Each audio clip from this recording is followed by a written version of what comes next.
Warning! This episode of Felton's vlog will probably contain spoilers about the Netflix original series Daredevil. Felton, you're not facing the camera. Oh, sorry. Warning! This episode of Felton's vlog will probably contain spoilers about the Netflix original series Daredevil. Is that better? No. Seriously, how does Charlie Cox do this?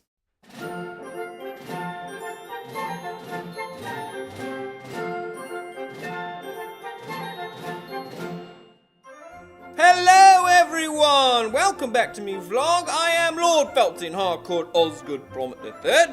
Well, now you might be wondering why am I dressed like this. The answer is that I may have partied a wee bit too much after my 1 year anniversary. So I spent some recovery time catching up with Daredevil on Netflix. It's amazing!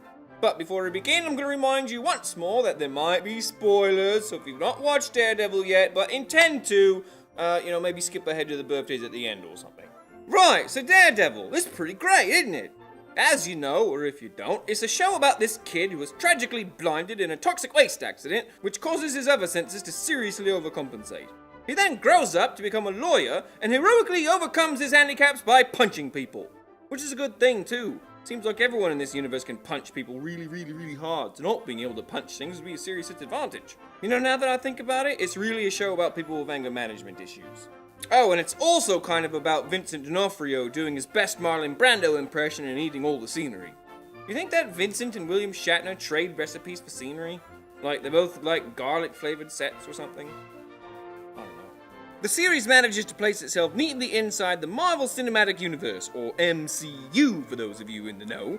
They mention, quote, the incident, unquote, very early in the series to explain why the new firm of Nelson and Murdoch can afford office space in New York. Other mentions of Iron Man, Thor, and giant monsters help make the story feel part of the larger universe. Also, it makes the fans go Now, I admit, I haven't really read the Daredevil comics, but I was really excited to see Jeff Loeb as one of the executive producers on the show. He wrote some of my favorite Batman comics like Long Halloween and Dark Victory.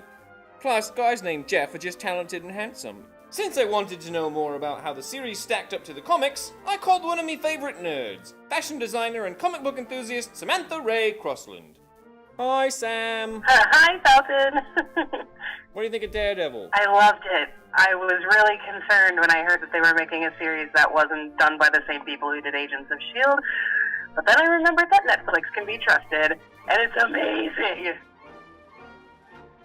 We actually had Karen, who is his love interest, and she was so convincing. She was lovable and sweet, but also a little bit damaged, but not in that damsel in distress kind of way. Daredevil went to church all the time, which is something that's never really touched on in a lot of other media, but he's a staunch Catholic. Okay, but it's something that needed.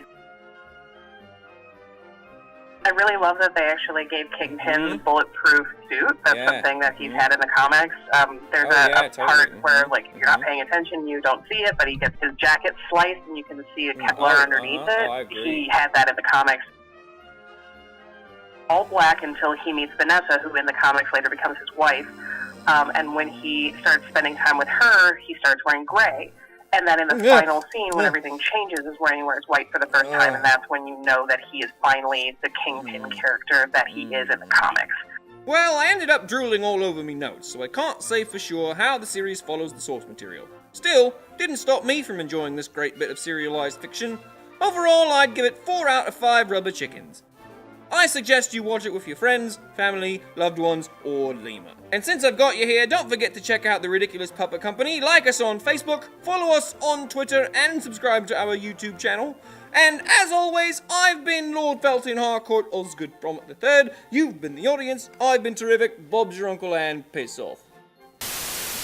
Okay, time for birthdays. This is for the week of April 26th through May 2nd. Happy birthday to Molly Glover! Happy birthday to Greg Miller. Happy birthday to Sean Engelman. Happy birthday to Brian Murphy. Happy birthday to Ryan Horrow. Happy birthday to Jason Rittenauer, however you say that. Happy birthday to Rob Whithoff. Happy birthday to Brandon Klein. Happy birthday to Levi Weinhagen. And happy birthday to Tom Delaney. Happy birthday to everybody. What? Ow! Oh! Okay, these are done. We're done with these now. No more.